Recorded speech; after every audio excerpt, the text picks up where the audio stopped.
Hello, my name is Dan, and I am the new vicar at Holy Cross Fenham, the interim minister. And I thought I would share my first talk via YouTube, so that if you weren't there, you could listen to it, or if you were, you may want to share it with somebody else. This talk is called You Have a Story. And within my first talk, I thought it'd be really good because I'm new to the post and so forth. It'd be good just to share my story, remembering we all have a story. And I guess what I'm going to do is I'm going to share how I was brought up, how I came to faith, and how I journeyed towards Holy Cross Fenham, and how that actually happened. So here we go. So it was 1976, a very warm summer, 2nd of July. Bjorn Borg, I think, just won Wimbledon, and the grass was white. Really, really hot summer. And I was brought up in a lovely family. We've got Irish roots, and the family moved from London all the way out to Essex, where I was born in Rochford and lived first of all in Southend-on-Sea, now Southend City, hopefully very soon. And I was brought up in a Catholic background, a Roman Catholic background, and it was a real joy to be part of that faith. And I just want to just make a point at the very beginning, is the importance of having parents and godparents and friends who are praying prayers directly or indirectly. God never forgets those prayers. And whatever people would pray, it's put me obviously on a trajectory to where I am today. We moved from Southend to Thundersley, and then finally to Rayleigh at the age of 7. At the same time, at the Catholic Church, that was where I received my first Holy Communion. And so at the very beginning of my life, it was very focused on God, on church, and dare I say it, the word religion, which is not a favourite word of mine. We went to church every Sunday. We sometimes went twice as well, and that was just the way we were. We was taught well. We went to Catholic primary school, and then at the age of 11, now we're looking at 1987. At that time there was, I guess, a real change in my life where I moved to a secondary school. This secondary school was a Catholic one, and up to that point, generally, when I've been around other Roman Catholics, other Christians, everything seemed to be quite nice. Moving out to Westcliff-on-Sea, going to St Thomas More was an eye-opener.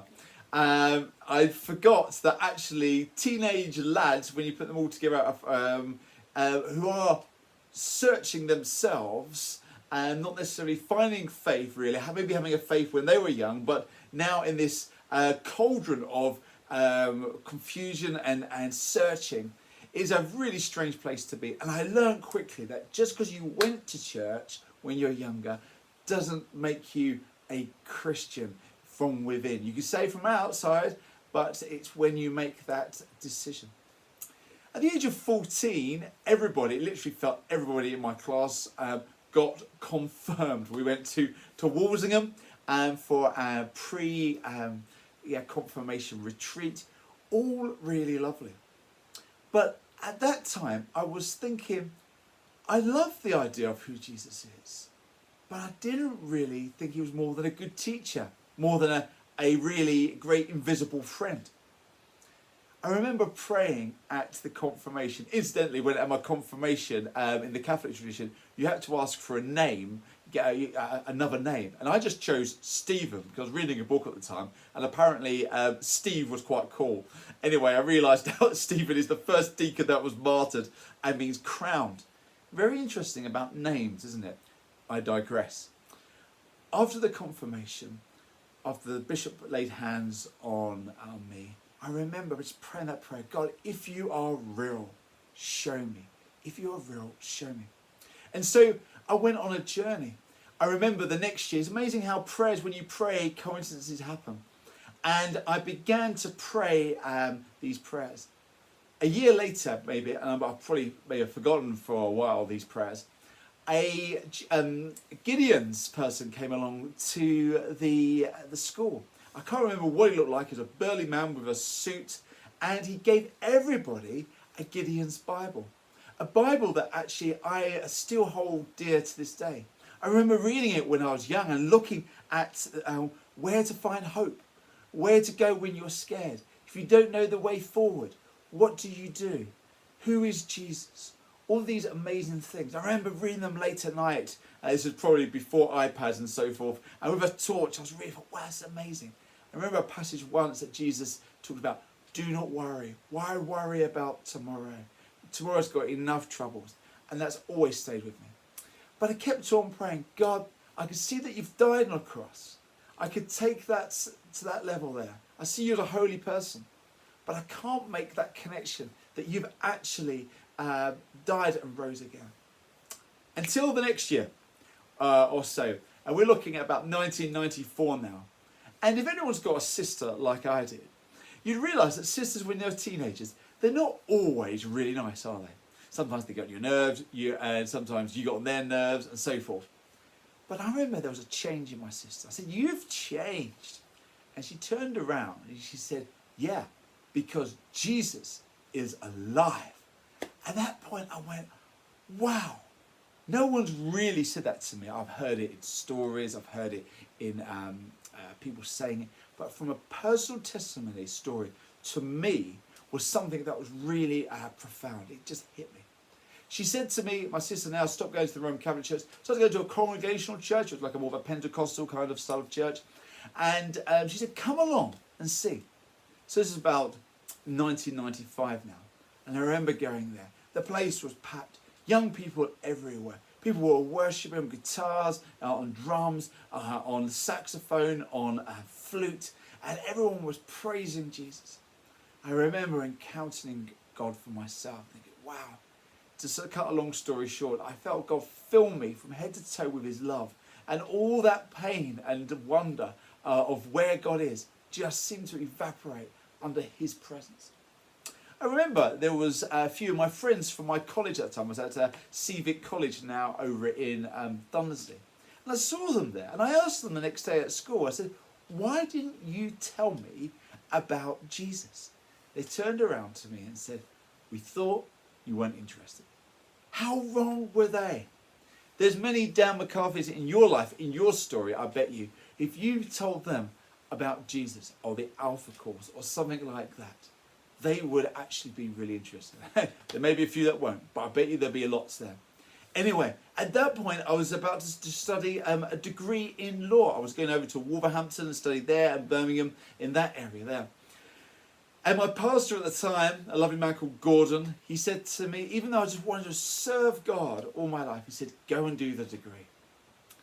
The great thing about doing the degree was I realised that God didn't just live in Southend, in Rayleigh, Thundersley, Westcliff-on-Sea, but actually he also lived further afield, even in the Midlands. Can you believe it? And I remember experiencing, encountering God so many times, to the point where I just wanted to spend time with Jesus.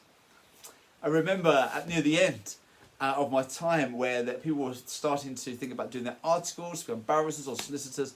And I just thought, no, that's not what God's calling me to do. God's calling me to use these gifts of being a barrister or solicitor for him.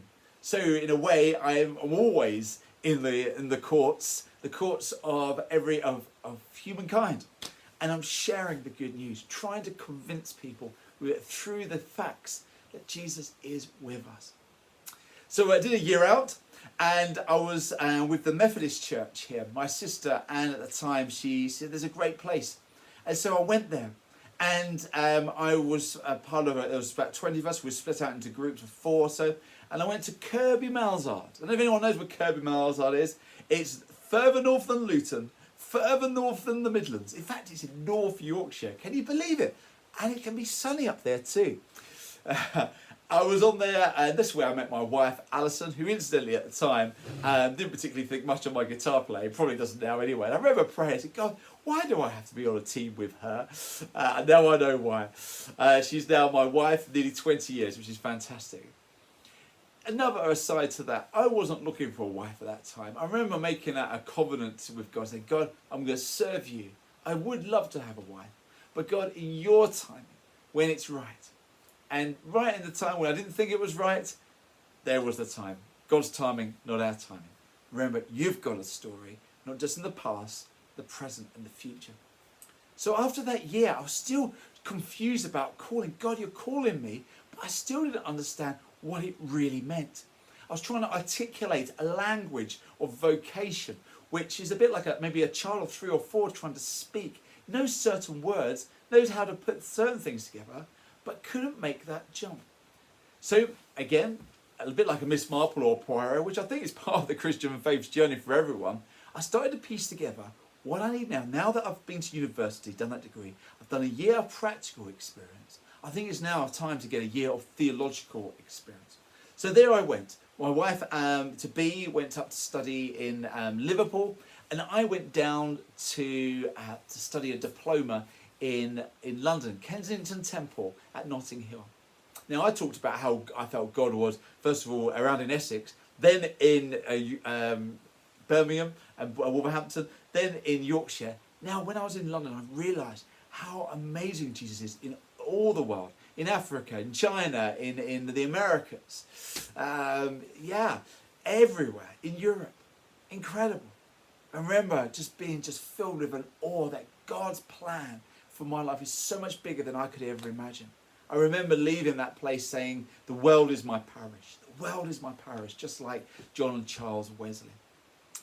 So after that year, no, my wife was up in Liverpool. We're engaged now. It's gone past the year 2000, and later in that year, I received an invitation to come and learn about church planting up in Liverpool, Kensington, not South Kensington in London, Kensington in Liverpool, where quite a tough area, lovely people.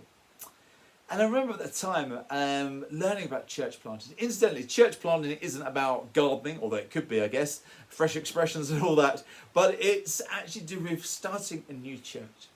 And so me and Ali, after getting married in 2002, July the 27th at 11 o'clock, we moved to Basildon in Essex to help the church that I was part of years ago in Thundersley to plant out into Basildon. It's one of those sort of places where it's a swinging seat in the political world. You sometimes hear about it on the news. And we helped this church. The problem was, and this is where you've got to sort of work with your gut sometimes, trust your gut. God speaks through you.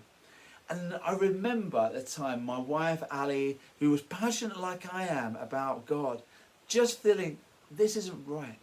The reason being is that women were not given the same place of leadership. There was a complementary style of leadership, but there wasn't an equal footing where Ali couldn't go to certain meetings and she was only allowed in the wider sphere of leadership. We thought this is crazy. This is not reasonable. This is not breathable. Bear in mind, we both met in youth work. We both love the Lord equally. We're equally yoked. We're equally in this together. And so we said to God, where are you calling us to? And we kind of felt about the places that we've been to. Is it Yorkshire, in York? Is it Liverpool, where we've been before? Or is it Wolverhampton or Birmingham, where I studied? But Alison said, let's think about a bit further north. Can you believe it? Newcastle upon Tyne. Wow. God's got a story, not just for me, but for you too. To cut a very long story short, after going through 7 or 8 different places via a nun called Pat, a retired nun who we had a connection with. We used to live in York at the time, and we used to travel up and visit about 6 or 7 churches. One we couldn't, and that was fine, but 6 we did. In the end, none of them felt right. There was wonderful places, maybe over in Walker. There was places over in maybe the coast at the time, maybe in Scotswood and places like this, but nothing felt right. We then got home, and I remember me and Ali praying a prayer. This was about September time, 2004. And we said, God, we'll give you until Christmas to find us a job, and then wherever we get the job, then we'll move. In the end, I found a job with the Royal Bank of Scotland. And at that point, we just said, God, we're just going to move. We're going to look at some places, and God, we're just going to pray they're going to be in it. Really reckless at the time. We had no children. We moved up in a Cinquecento. Can you believe it? We moved to a flat in a place called Fordham.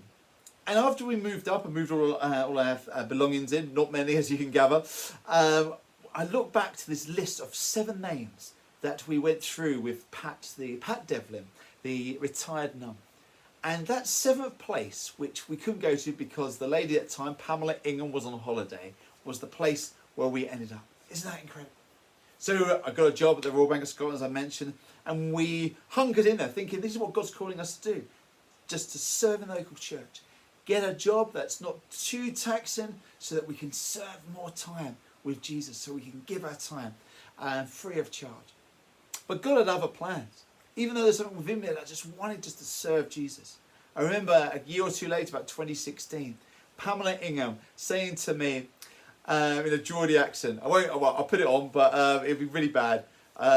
Hey Dan, why don't you share your testimony with us? Like, terrible. And I did, I shared my testimony. Testimony is your story. Remember, we've all got a story in this wonderful life. After that, she turned, I've shared my story, she turned around to me. No one else did, it was just her. And she went, "Eee," as people in Newcastle love to do. "You're called to be a vicar, man." Like that.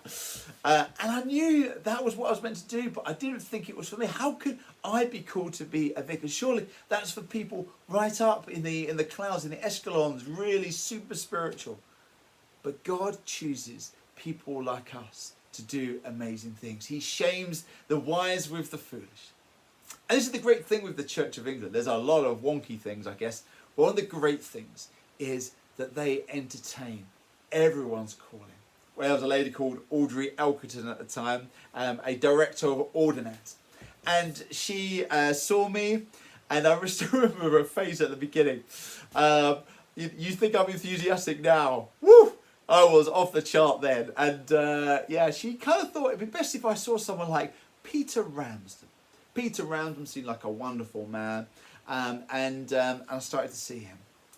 And he was a gracious, kind man. Really just unbelievably brilliant. Clearly I was too much for him. He became Bishop of Papua New Guinea. But Audrey met up with me again, and I got through the Bishop's Advisory Panel, a 3-day interview. Wow. And it was just such an amazing feeling. God had already given us a child in Ben, and now being getting ready for ordination, I just felt once again God's love just explode in my heart. I thought, wow, thank you so much for this awesome privilege. We've been to Newcastle for 3 or 4 years, living in Fordham. We felt called to move to Bristol for our training. We said goodbye to Newcastle thinking that could be it. Trained there for a few years. Loved it there, loved the people, loved George Cavor, loved all them about mission and telling us to go north. Audrey Elkerton, in those days, maybe slightly different now, flew down on the plane, can you believe it, from Newcastle. And she said, "I've got this really great place for you, just perfect, just for you. It's called St Bartholomew's in Long Benton and Forest Hall." You know, it's amazing how God works out, doesn't he? The person who I used to see, Peter Ramsden, before he became Bishop of Papua New Guinea, he was the vicar of St Bartholomew's. Now I'm going to go there as the curate. With a training coming of Father Martin Lee, who taught me many things. One of those important things: wear a suit. It works, it does. But we had a good time, We learnt lots. We were just, I guess, refined in many ways. At that point in 2013, after having so much fun doing short-term missions and all sorts of other things, we really felt called to move, because our third child, Calla, was born. We had Cade in 2010 and Calla in 2013. We had a couple of miscarriages in between, which the church knew of, and it made me realise that actually life is precious. And this daughter called Calla was just a real answer to prayer. Friends, in life, sometimes you may not get exactly what you want, but God gives you what you need. And we all thought maybe we're called somewhere in Northumberland, Newcastle to go. But nothing came up at that point. There seems to be like a closed door, a feeling within us again, that gut feeling, this isn't quite right. So we opened up and started to look elsewhere. There's down in Lambeth Palace, something called the John Lee List. He's now passed away and now promoted to glory and is with the Lord Jesus. But I met with him at Lambeth Palace, and he said, look, all these skills and gifts you've got, I think I can marry you up with a few bishops who are looking for something similar. I'll send your CV and a few bits from us too. Lo and behold, a few weeks later, I got an email from a Bishop of Hertford, Bishop Paul Bayes. And he said, I'd like to call you for an interview for a job in Hertfordshire, St Albans Diocese. Shenley was the place. And I remember looking it up on the map and looking at the map in great detail and then even more detail. And then I found Shenley under a speck or a crumb of cake that I was eating at the time. And it was so small. I thought, surely, Lord, you're not calling me to there. But this is the amazing thing, isn't it, about calling? First of all, I was in Essex. Then I went to the Midlands. I was in North Yorkshire. I was in Newcastle, Bristol, back to Newcastle. Now God was calling us as a family down to Hertfordshire. When I was there, I just couldn't believe it. It was just so right. They gave us this amazing rectory, gave us an amazing congregation. Beautiful village within the M25. You had so many amazing places. It was literally like you couldn't ask for more. Brilliant 8 years of my life. I became a team rector of Shenley and Radlett and Aldenham. Over 4 churches, maybe over 200 plus people, which I guess had pastoral care for. Incredible privilege, wonderful people, and I would have happily lived there for the rest of my life. But then a few things came our way. The first, as you may know, I went through cancer at the age of 41, a lymphoma cancer. Maybe another time I could explain this in more detail. But God worked with me, knowing that actually even in your toughest times, like Teresa Villa once said, when it's in the good times, we can pray the prayer, God, this is how you treat your friends. And in the tough times, when things aren't going well, when we've lost a loved one, when we're going through cancer, when we're going through things that we don't understand, we can still say the prayer, God, this is how you treat your friends. You're with us in the toughest times. To act saintly is important, but to live saintly, that is our calling and a part of our joint story together. After going through cancer, COVID came. And in COVID, Alison, my wife, was doing her training. She also got through the Bishop Advisory Panel and had to train most of it via Zoom. And so as Alison in 2020 started to look at places, they all got cut because of COVID. And so Ali was released and we started looking in London Diocese, we started to look in Chelmsford Diocese, but nothing felt right. It just felt, again, that feeling within, this isn't right. Our children at the time, bless them, amazing people. They said to us, they didn't want to move. They loved the place, they loved it down there, but they said to us, it's Newcastle or nothing. Wow, Newcastle or nothing. At the time, there was no jobs going in Newcastle for Ali, and we thought, well, we'll give it a go. Ali sent an email to the amazing Didier of Claire Robson, who was incredibly gracious and wonderfully astute, and saw that actually with Ali's gifts and styles, maybe someone like the Reverend Tim Sanderson would be a great fit at Holy Trinity Jesmond. So to cut it to a more of a brief interlude, it works out well. Now, obviously, Ali started in July, and we couldn't really commute from Hertfordshire, and so Tim started to try and find a place for us to live. There wasn't anything in Jesmond or Heaton, where he thought we would end up. In the end, Tim found us a place in Fenham, of all places. So we moved up in June. I'd already gone for one job, which wasn't to be. It wasn't, I don't know why, I think I would have done really well, but God had other plans. I went for another job, a really amazing job, and if it was another time, if it was a few weeks before or maybe 6 or 3 weeks after, I would have taken it like a shot. But I had to turn it down. It just didn't feel right. That feeling again, you know that feeling you get sometimes? Well, I had to trust it. I had to think of my family before my own desires. And this is part of, I guess, our joint calling, as I mentioned before, of not acting saintly, but living saintly. A job came up I knew a few weeks later, at Holy Cross Fenham, I thought surely living in Fenham this has got to be the right place. Well, I went for it, and I got it. It was amazing. So there we are. I'm here at Holy Cross Fenham. I never thought I was going to be here at the beginning of the year. I never thought Ali and all of us would be doing what we're doing, but we are.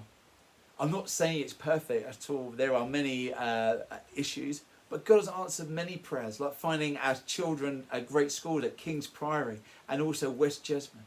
He's answered other prayers too that just seemed unbelievable by giving me and Ali some great friends. But we're still going through it. You know, battles and blessings. This is part of your story. My wife at the moment is having a great time, but my mum is going through palliative care after having a huge tumour the size of an orange in her head. Jesus says, "Never will I leave you, nor forsake you." I just encourage you at this time, whatever you're going through, remember these words. You have a story. And as the fireworks are going off behind me, hold this prayer in your heart. God, this is how you treat your friends. This is how you treat your friends. In the good times, outward appearance. And within, this is how I treat my friends with intimacy, with wonder and love. That will get you through to where you're meant to be. So stay encouraged and know God is with you. And may this time, whatever length of time it is, who knows, at Holy Cross Fenham, may this be a time of joy, of encouragement, and a great feeling that Jesus is with us and he's always going to guide us till that day where we reach in heaven. In Jesus' name, amen.